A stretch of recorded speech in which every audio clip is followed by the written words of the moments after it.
Listeners, thank you for joining Tales of Abundance today. As always, I'm here with Dr. John. We're missing Dr. Marino is gone today, but the two of us, I guess, are holding down the fort.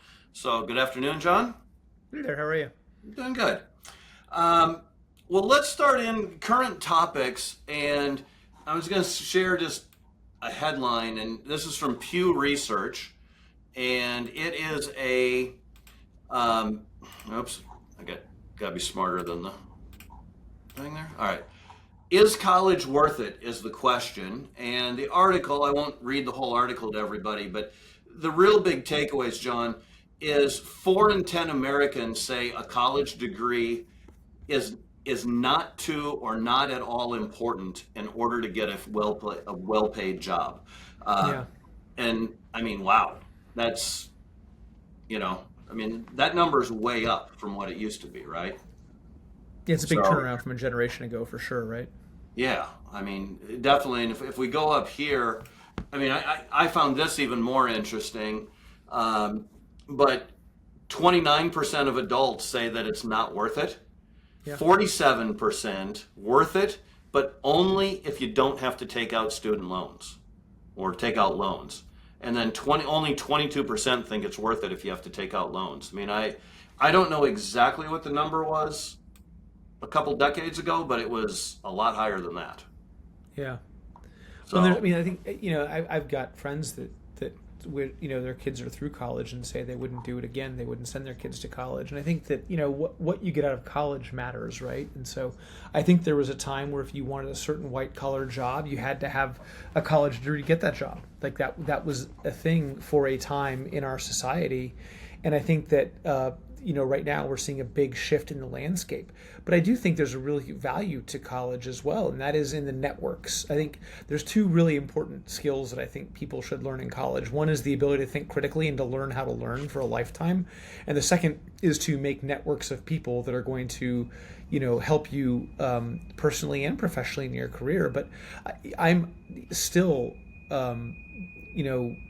surprised isn't the word, but it's still notable to me that I'm 30 years into my career, and there are so many things that happen in my career as a function of who I know, not what I know. And college is the place that lots of people learn how to interact and build your network of people, and that's a really important skill set to have. So I think if people just kind of poo-poo college and they make this kind of binary choice, I think it's a false dichotomy. It's yeah. not one or the other. There's some nuance here. And so is the college education as important as it needed to be in the past? Maybe not. Are there topics that I think we're failing to give children, like how to manage money in personal finance situations? Yes, I think that's a problem. Are we teaching kids how to network for the future? No, I think we could and should do better than that.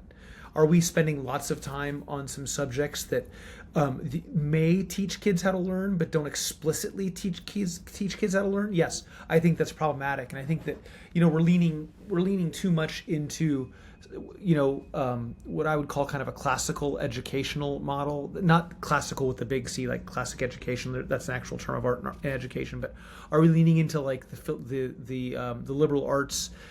Maybe too much without knowing why they're valuable. And so I think we do have to have a reimagining, but poo-pooing college and saying just not worth it today, like I'm not ready to throw the baby out with the bathwater.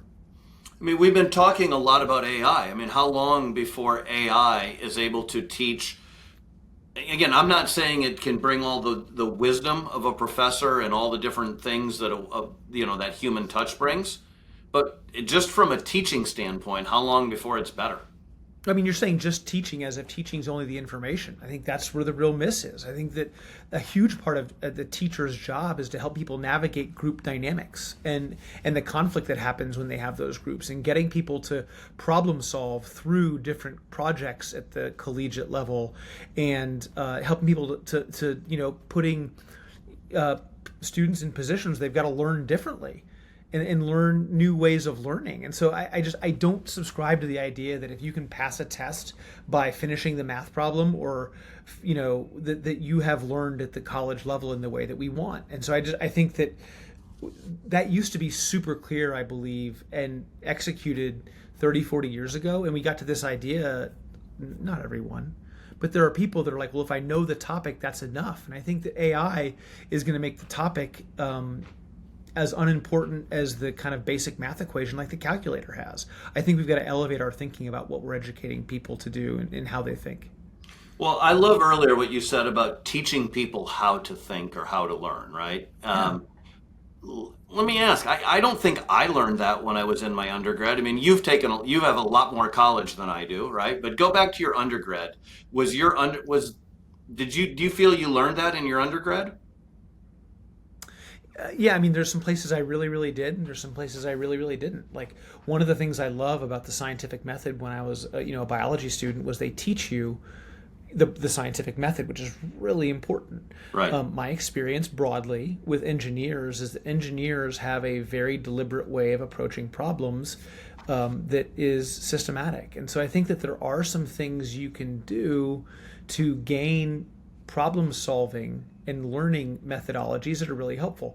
I didn't do a whole lot in the world of philosophy, but I have friends who studied philosophy who bring a particular approach to conversations and problems that I think, from my perspective, it's very interesting and useful as a way of learning. And so I do think that the undergraduate experience in many cases does a nice job of that. I think there are a lot of classes where I was there to check a box, and those classes were not useful. I Right. don't think they were helpful. I think colleges are doing a much better job today than when I was in college the first go around at teaching people about the importance of learning and indoctrinating students into the college campus, which I think is probably helpful. So I do think a lot more of that is happening, but I do think there's a lot of college we should really rethink too. One other question before we move to the next topic. In your companies, like you own or are a partner in a bunch of companies, you advise a bunch of other companies. How many of them, or what percentage do you think require a college degree? Or is it by job? Is it maybe some of them, do for this job, but not for that job, I'm sure? Yeah, the world I work in is probably more than not because I work in healthcare, and so I think that more often than not, a college degree is in some cases, strictly speaking, necessary clinically, right? Right. In some cases, highly encouraged, and in some cases, limiting for people who want to move up the ladder still because there's that kind of same old school, like that's a way of evaluating people. I do think in the future companies are going to get more intelligent about the way they view that degree situation. I think it's really hard to make it pencil out. Like going to get a $200,000 education to be an elementary school teacher, like I just don't know from a financial perspective if that makes a lot of sense. Right. Okay. All right. Let's move to the next topic. This is a Fortune article that you had shared, and you want to talk about this, the Microsoft research, John? Yeah, I think, and really it was just about what jobs were exposed to AI, and this is about 40 jobs that are most exposed to AI. There was a research study a couple of years ago that came out about 700 different jobs and how AI impacted them. The thing that grabbed me here is just, I think people should be thoughtful about ways AI is going to impact jobs, where it's going to help, where it's going to hurt, what jobs are at risk, and I just think people, if they're trying to manage their career, just like, well, they should think about what it means for them. In the same way that people who were making buggy whips 100 years ago were needed to be thoughtful about how they were going to apply the trade of making buggy whips, and maybe they needed to change that particular skill set into something that was tangential but more appropriate or applicable for the future. Okay. All right. What jobs are the ones that are going to take the longest, or which ones are the most exposed? Which ones are the least exposed per this article? If I were working like in white collar jobs where it's highly rote, where you're doing things over and over again, like kind of low level legal work, paralegals and title work in the legal world, I'd be concerned. I'd be concerned if I were in places where it's just interns used to have a lot of jobs where they're just doing a lot of data gathering and data entry, and then kind of low level analytical work. I think those are things that are concerning. I have some real concerns that if we don't teach people, though, how to be high-level domain experts, if we just cut out those low-level jobs, we're not developing the future of domain expertise. And I don't think that AI is going to be as effective as it could be without that high expertise user driving the charge. So I do think there's some potholes we're going to bump into here along the way. Yeah, I was just a couple days ago, I was listening to somebody talk about on ChatGPT, they are currently working on a new app product or whatever they want to call it, and they're targeting the banking industry. And they are Yeah. teaching it all of the things that junior and even mid-level bankers need to know with the plan of in the next couple of years replacing all of those jobs via, like internal, like a specific chat GPT. And I think their roadmap is they're going to keep doing that. They'll just go from industry to industry looking for, to where they can do that. So, And I think that's smart. It's good. I think that, I've heard a lot of people though talking about like healthcare. And so I think it's great to use AI to kind of move forward the healthcare conversation, but you still have things that where experts are needed, and I think that there are some parts of law and taxation and where you still need the experts to come in and check over the top. But I'll tell you this, I'm in the middle of a legal thing right now where we're doing some contracting, and the contracting is radically reduced because my lawyer exposed an AI agent that his law firm uses to reduce fees for his clients, and I am really grateful for that. And I spend, pairs of dollars per month using that legal AI, and it keeps a little tab of how many dollars I've saved, and it's all of his stuff feeding me the information. I'm really grateful for that. it's fantastic. I love that he put his arms around it. So Yeah, it's better great. service. Yeah. All right, let's move here. This kind of goes with the first topic a little bit, but this is a chart. What was this? What is this from? This is from the Visual Capitalist here. Give them their flowers for this. But, Randy, you have you know, been searching for Aura rings lately? no, I have one, though. It's for probably telling me mine's old and I haven't worn it in a year or so. They're probably telling me I need a new one, yes. I hope it's Uh, AI driven. The advertising is AI driven, I hope. Probably. So, unemployment for new college graduates. In this chart, for people that are just listening, you see the unemployment go up in over the years, right? And it starts in 1990, so the last, what is that, 35 years, and it goes up, it goes down, it goes up, it goes down, and currently it's at about 4%. But if there's a red line that shows for recent college graduates what it is, and if you look at it, it's significantly less, and it at all times until very recently, it was less for recent college grads, and now it's up to 4.8%. So what, 20% more or higher, and it looks like it's getting further away, not tightening the gap. So Yeah, not surprisingly, if you graduated from college, you had a lower unemployment rate. But man, when did it flipped in 2022, looks like, 3? I mean, it kind of looks like it's flipped. Yeah, like right here. What's that? 21, 22, I think. Yeah, it's 21, 22, 23. I mean, I mean, But really, super since interesting. COVID, I mean, since 2020 is where it kind of they went up together and then Yeah. yeah, flipped it. So I mean, this is concerning. And later in the show, we're going to have three young gentlemen on that are in that we're going to be talking more about how they think about the jobs in the future and AI and some of that. But uh, let's go over here. This is a Wall Street Journal. Um, that wasn't the one I wanted to show here. Sorry, but this is a similar article, but from ABC News, and I found copies of this on the New York Times and universities. But this is just Americans spend less time reading for fun and more times on screens. And I actually, when I started looking into this, I found three different studies that all had slightly different takes, but the conclusion to all of them is people are reading less, right? And if here it says it's dropped 40% in the last 20 years from a University of London and University of Florida, study. I mean, about 3% a year is how much Yeah. it's been dropping. So, I mean, what are your takeaways on this, John? Like, what do you think Yeah, the impact of that is? I'm pretty deeply curious about this and what it means. Like, I think, I wonder if percent of time reading is the right metric or if it's percent of time learning, right? Because at the end of the day, if people are spending 20% less time reading, but overall they're spending plus 5% learning or negative 5% learning, I think those are I always wonder, what's the right metric? And so I read a lot. I enjoy reading. And but I also read on my screen right? Right. So how do you count that? So Right. as a scientist, I have a lot of questions about how it's being measured. Let's assume for a moment that it's less reading, more screens, and learning time is equal. Cool, we're changing media like that. That's interesting to me. How does that impact the brain? Dopamine and screen addiction, that's concerning to me. If we're spending more time learning, which that I would say that I don't know that that's my intuitive reaction, that we are doing that naturally, but it's possible. I think my biggest concern is that things like that indicate an opportunity for a widening gap between the haves and the have-nots, and that's one of my biggest concerns. Is like we've got to make sure that we're doing things that create an equal starting place for people.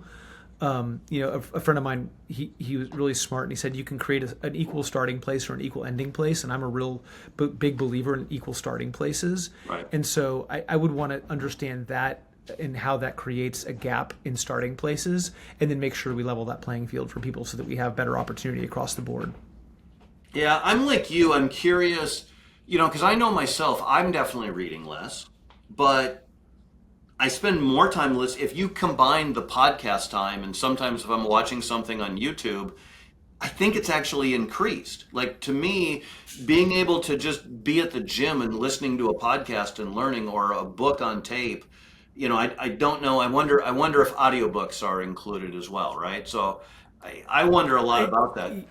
Look, and you and I are both writing a book, and we both do a podcast. It's a heck of a lot easier for you and I to put podcast content out, and I think Right. that I think this is true for both of us. Correct me if I'm wrong. The content we put out in the podcast, there's a lot more like fact checking, and we're a lot looser with how the content goes out, and there's a lot more speculation. In my books, like it's well researched, and it is painstakingly written.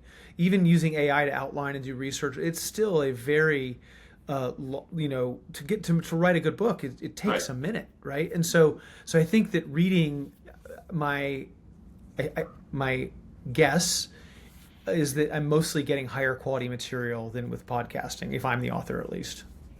Yeah, I think there's something about reading a book that still does something to the brain, and I think we learn better, and we travel, and I think it Yeah, even helps with different perspectives and empathy to some extent, right? Because yeah. I remember one time I read a book called The Hajj. I can't think of the author, but the same guy that wrote Exodus, and Exodus was about the settlement of Israel, and he was a Jewish guy, and he wrote from the Jewish perspective, but he wrote this book called The Hajj that was from the Muslim perspective, Hmm. and it was fantastic because when I got done reading it, I'm like, oh, I have a couple of Muslim friends, and I actually understand like things they did that to me were just weird. I realized when I got done, oh, that's just cultural. That's how they're raised, and like it's different, right? And I think I gained a lot of empathy out of just reading that book and understanding it from that perspective.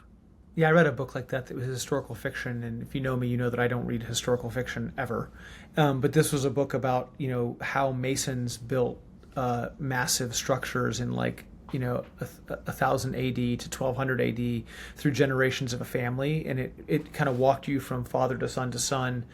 I think it was two or three generations that it took you through, and it had you kind of really into that experience for that time period. And it was it was like a 1,000-page book, which again I don't read 1,000-page books, but it really drew me in and had me have an experience that gave me, and I didn't take it as like a history lesson. I wasn't like, oh well, now I know history, but it did give me an experience about that time period that really opened my eyes to a new way of thinking. And so I think that a well-written book can do that, and it I think that's hard to do in a 2-hour movie or even a Yeah. 20-part TV series. And so I hope that this doesn't lead us to reading being put to the side, and I hope it doesn't lead to a place where the people that can have time to afford to read become a widening gap again between the haves and have-nots.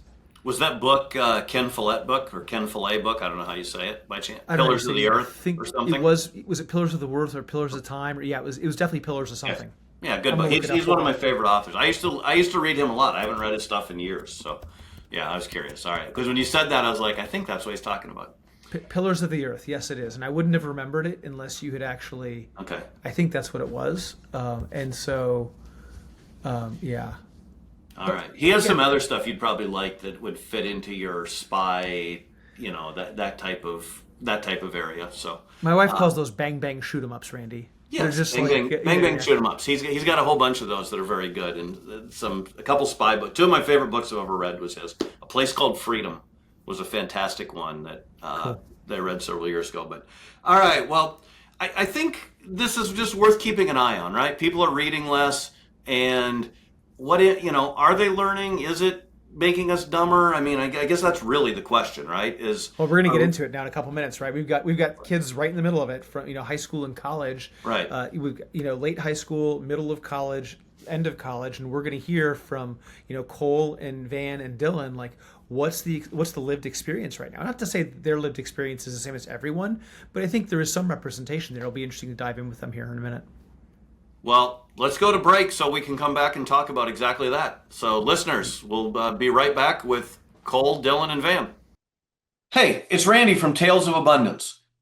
Is starting a business part of your journey? Do you have ambition but no clear path? Maybe you feel trapped in your current career. Do you want a real business that can produce $250,000 or more income for you and your family? We have an opportunity for a profitable business that can be part of your path to abundance. I want to personally invite you to see the proven system we've built. It's designed to give you that freedom and control you've been searching for.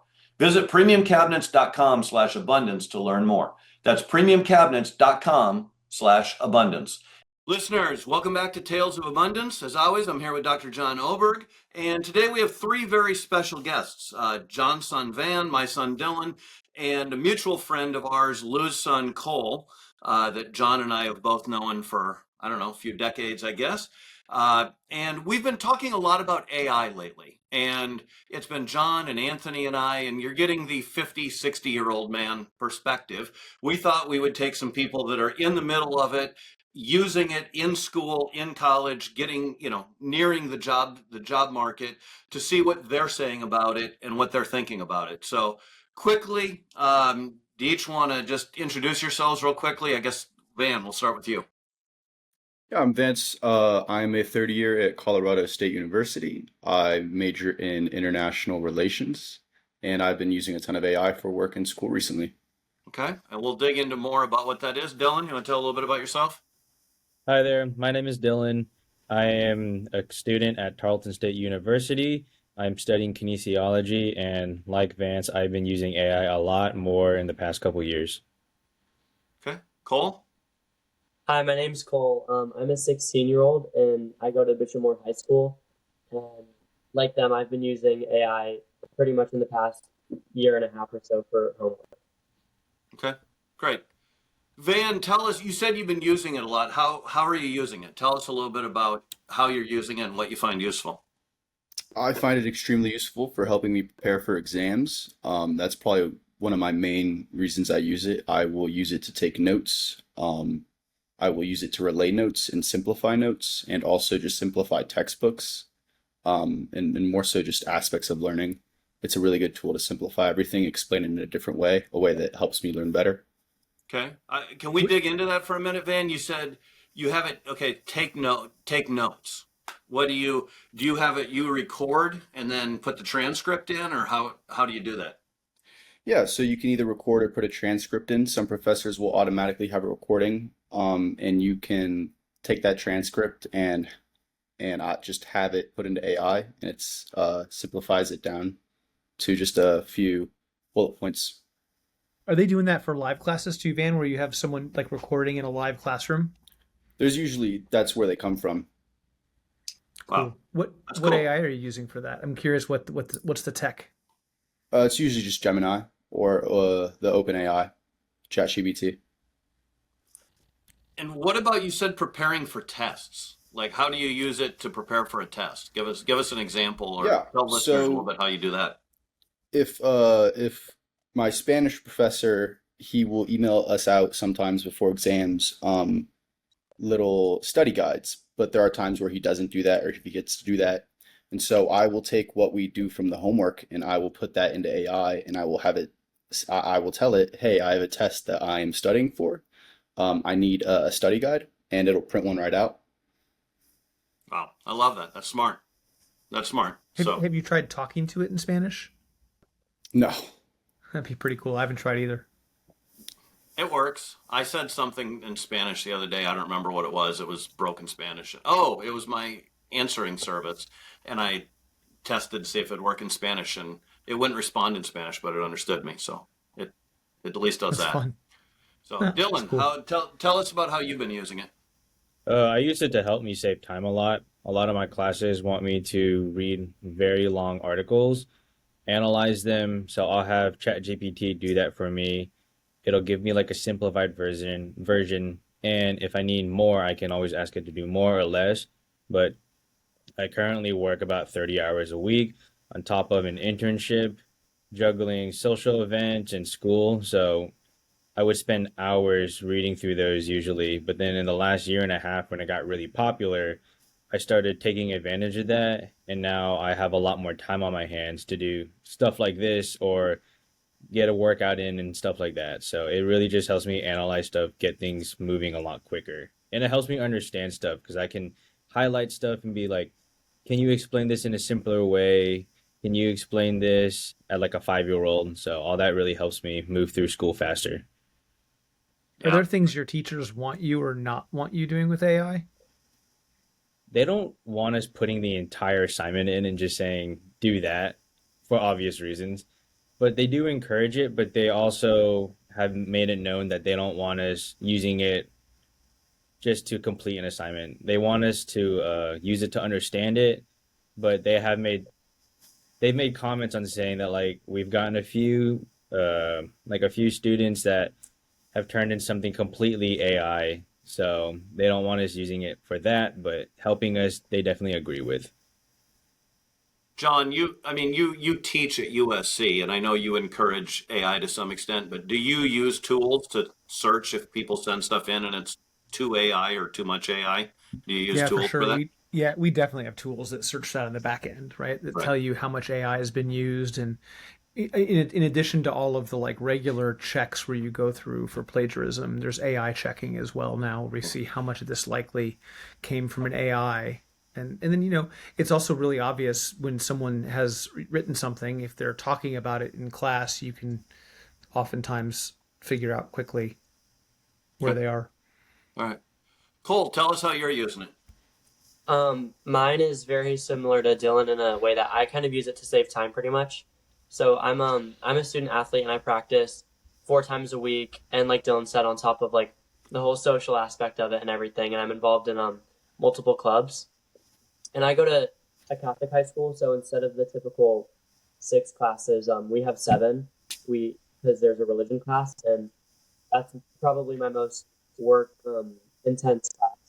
So I use it just kind of as like a time saver. Like if I have like these little busy worksheets or just like things the teachers give us to do, like because there's no set lesson plan for the day, I'll use it on things like those. And especially in my classes, like right now I'm taking AP chemistry, and I have a really hard time with that class. And instead of like having to go to like extra office hours that I don't have time for since I would have to get to practice, I can just on my own time instead like I use Perplexity AI. I can just go to that and say like explain this to me, and then like once it gives me the full rundown, I can like ask as many follow-up questions as I want. I can be like, well, why did this happen? Why'd you do this? So yeah, I would say I use it majority of the time as a time saver, but when it comes to certain classes that I don't have time to make office hours for, I can use it to kind of just dive deeper for those specific subjects. Do you think, Cole, do you think you learn the same as before using AI? Do you learn better, worse, different? I would say it's pretty much the same. It almost just gives me more time to learn, because before AI, I wouldn't be able to go to office hours because I practice pretty much right after school, so I would have to run to practice. But and then I wouldn't be able to go talk to my teacher or learn anything other than a YouTube video where obviously you can't ask follow-up questions.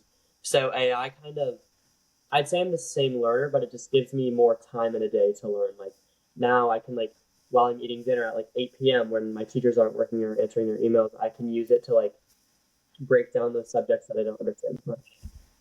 Well, I was thinking similar when you were talking about using it as a tutor. Does it make it easier to learn or more interesting, and that it can package the information better or in a less dry way, or do you do anything with that? Um, I wouldn't say that it necessarily makes the learning more interesting. It does make it a little bit more digestible at times because, like, sorry, I don't know if I'm cut out or not, but sorry, did I just cut out? You did. You said it makes it more digestible at times. Yes, sometimes it'll make it like a little bit more digestible in the sense that, like, whereas teachers, like, sometimes they'll only know one way to explain it because that's how they've taught their classes for years and years. Um, AI can go into a bunch of different ways, or maybe link videos, or say, think about it like this, maybe try this. So I would say AI, not that it's a better teacher than any of my teachers, but that sometimes it can give me a bunch of different tools to learn something instead of just the one straight and narrow way. And so I'd ask a similar question to Dylan and Van. Like, does it make learning either more enjoyable, or do you think you're a better learner, or are you concerned that you're not a better learner in this new environment? Mix. Sorry, Yeah. that No, you're good. I agree. I think it's a mix. I think I'm the same learner in a sense. I guess I just get to be a learner for longer. Like, instead of missing time because I practice to Yeah. learn, I can just now I can take that free time that I have, like, towards the end of my night, and just go to Perplexity or something and Yeah. get it to explain it. Dylan, how about you? it makes it easier, as in I can study when I want to, like Paul was saying. If I don't, there are some days where you're just really tired from juggling a bunch of stuff, and you're sitting in class, you don't really feel like paying attention. It helps things make it easier if you want to you just want to study later. And AI learns you, so it learns the way you want to write things, and it like studies you so that way you can use it better, which is pretty interesting to me. Cool. Van, same So, question. Well, we hear Van. I want to hear Van's if he has any different approaches. Anything more enjoyable, less enjoyable, better or worse for learning? Definitely more enjoyable. I think it's just a different way of learning rather than, um, more difficult, more easy. I definitely think it's more efficient in most aspects of learning, just faster. do you guys use it? Do any of you use it much outside of schoolwork, like for personal stuff of any kind? Are any of you finding uses that way? Yeah. Nothing very What? serious, very ridiculous questions. Okay, so you just ask it questions that you're curious about or interested in, Dylan. Yeah, for example, the other night, um, I was just lying in bed, and I wondered how fast does your blood like move throughout your body. So I googled that, and then I found the answers in like it gave it to me in centimeters. So I was like, convert this to like miles per hour into ChatGPT, and it gave me an answer. So it's just stuff like that. I What use was it. it? I don't remember. I don't even remember. It was like 0.22 miles an hour. It was something very slow. Yeah. All right. Okay, all right. Van, I think I heard you say yes. So do you want to expand on that?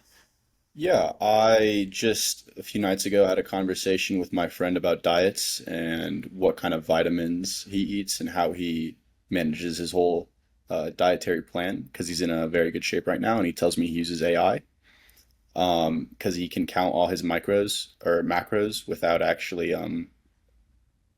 having to put it in individually. So he can just type in the ingredients and it'll find them and he's able to calculate all the calories he's eating, all that stuff, all the protein intake. It's pretty cool. Hmm. All right. Let's talk about your teachers, what they think about it, and I think two parts to this question. What do they think about it now, and how has it changed over the last year or two? Um, Cole, I think I want to start with you on this one actually, because I know from talking to your dad a little bit about it. So I want to. I think that's going to be a different approach. So do you want to tell us how your teachers and your school thinks about it and how it's changed?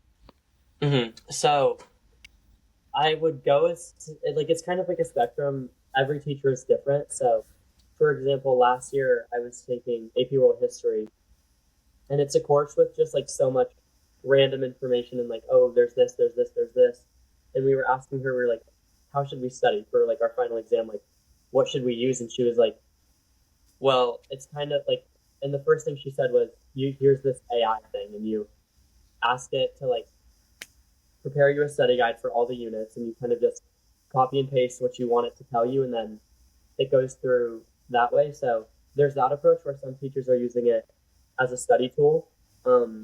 And for teachers that appreciate AI, that's the main way they use it, is like a use it to study for things to make you flashcards or whatever. But then on the complete opposite end, some of my teachers despise it. My language teacher, she has a very strict no AI policy, no asking it for help on anything. Like if you want help, message her. And one kid the other day, he used it for a homework assignment, and um, like Mr. Oberg was saying about all the checkers and stuff you can put it through, we have to submit our homework through something called Writable, which looks for plagiarism and AI usage. And he got flagged pretty heavily, and he was suspended for 3 days off of just a homework assignment. Wow. So, yeah. So some teachers either think that it's a good tool and that it can be used for good, but then you have the others that think that it's the worst thing that's ever happened. Okay. Van, what do your teachers think about it and how's it changed? Uh, I think, like Cole said, there's a bunch of mixed opinions about it. I think as you get into college, though, there a lot of professors encourage you to use it to help you study. They all mostly see it as a tool, unless you're taking a specific class in which you're not gonna really need AI.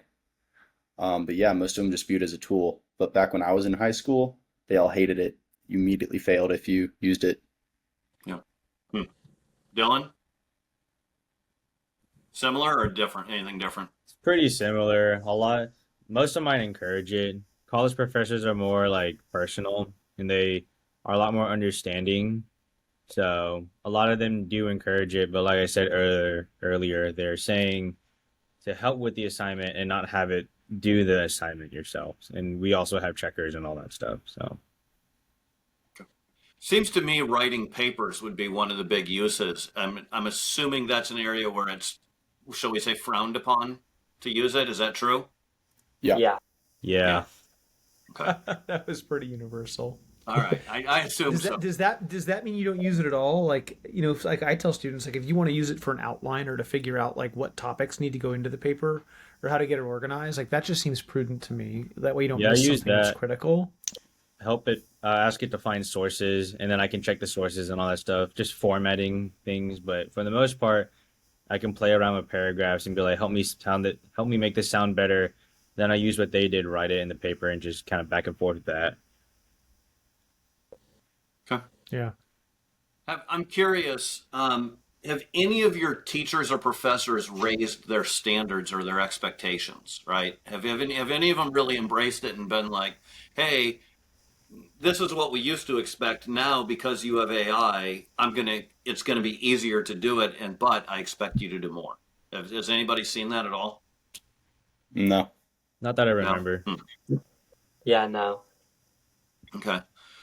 Um, let's move to jobs. Like, do you guys talk with your friends? Are you seeing around you like how it's impacting jobs and careers that people are going into, or is that just something you're just trying to graduate? Anybody can lead with this. I haven't seen it. Yeah, I definitely see. Oh, Oh, sorry. Van, go ahead. Oh, I definitely see how it's impacting jobs. There's a lot of people that believe that their sources of income are going to become obsolete just through AI usage. I mean, you can see people are building legitimate personal robots in which someone can control. You can buy it right now for $20,000, and it's a full functional robot. So it can definitely see the ways that it'll take your job. Is this, I mean, do you hear people on campus like worrying about this? Is this a topic of discussion, or is it just like Oh we'll yeah, figure it out when we get there? yeah. A lot of people in the computer science majors are very stressed out right now. A lot of them are trying to switch majors, at least from people I know. They're trying to get into something different or become even better at their craft. Because if you're not one of the best, then you won't get money. Yeah. Wow. Dylan, what are you seeing? I was gonna say I haven't seen it, but I know it's happening. I haven't heard a lot of talk, but I know the job market is really bad. I didn't mention this earlier, but I'm a fifth year, so I am starting to look for jobs, and it's getting very difficult because a lot of my friends are my age, and I know one of my friends just sent in 150 job applications, and she has heard back from nobody.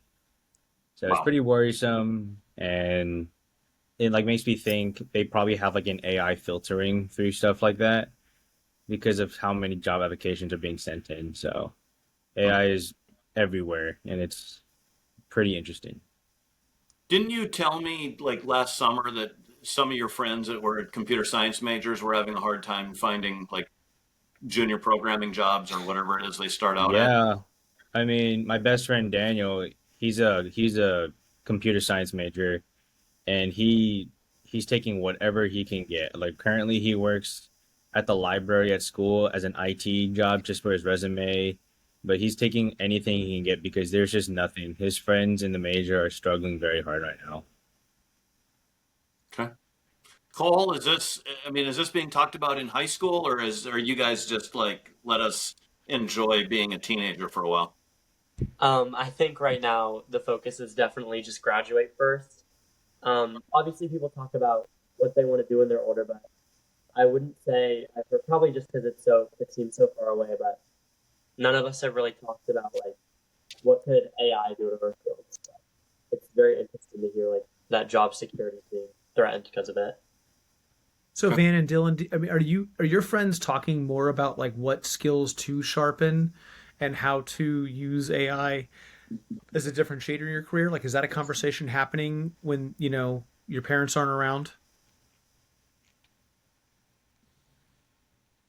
I don't think we've talked about that stuff. Just my Yeah, friends and I talk about other things, so that hasn't really been something that's been brought up. yeah. Yeah, same here. Interesting.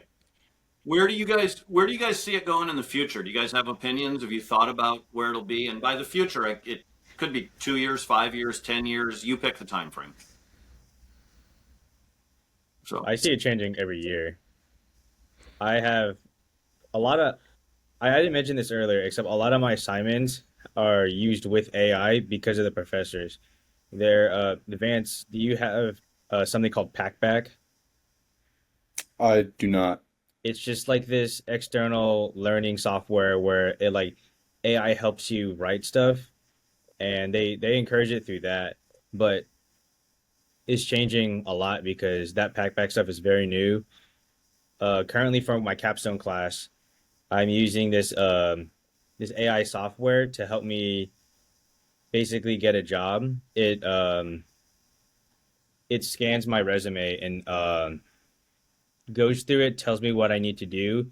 I can do mock job interviews, and it's pretty interesting to see how much AI is being used right now. hmm. Anybody else have an opinion on where it's going in the future? Um, like Dylan's point of it changing every year. I think it was like I don't I don't necessarily know like when AI as a whole started becoming widespread, but at least in my school, freshman year, I we didn't really use it at all. Like freshman year, we went through it kind of.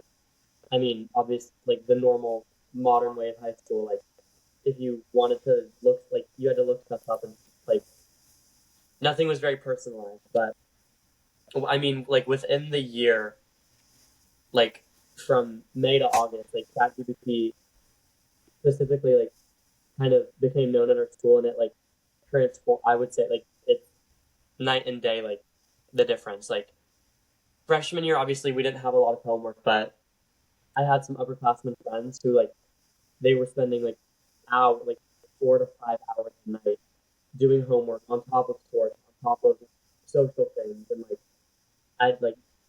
But sophomore year for us, it just kind of came in and made it that much easier. And we always joke we're like, we don't even know how we did freshman year without ChatGPT. Like, so I think it's just crazy to see how quickly it's grown. Um, and I know my dad uses it a lot in his job, but I don't in the like to the point of where it'll go in the future. I don't see it becoming necessarily too harmful of a thing. You know, like the whole worry that like AI will take over and stuff. I don't see it in that way at all.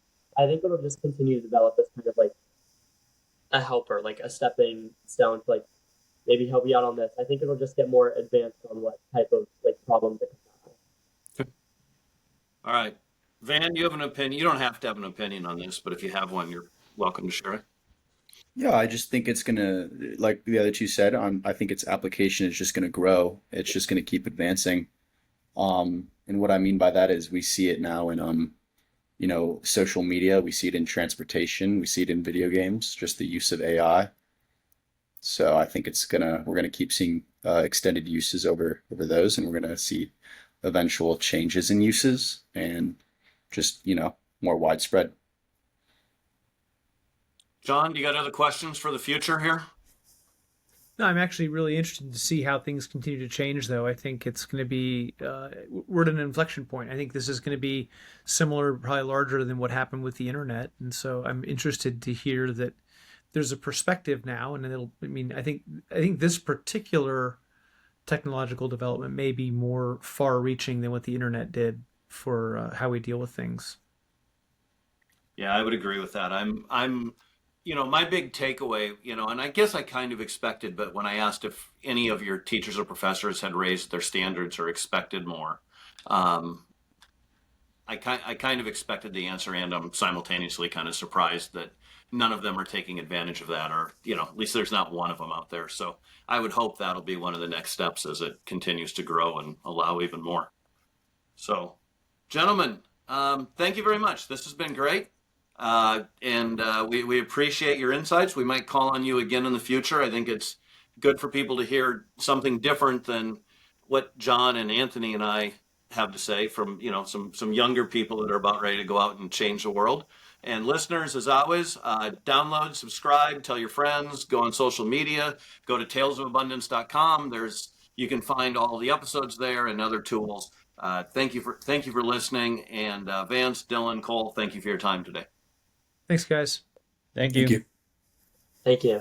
Listen and subscribe to the podcast wherever you get your podcasts.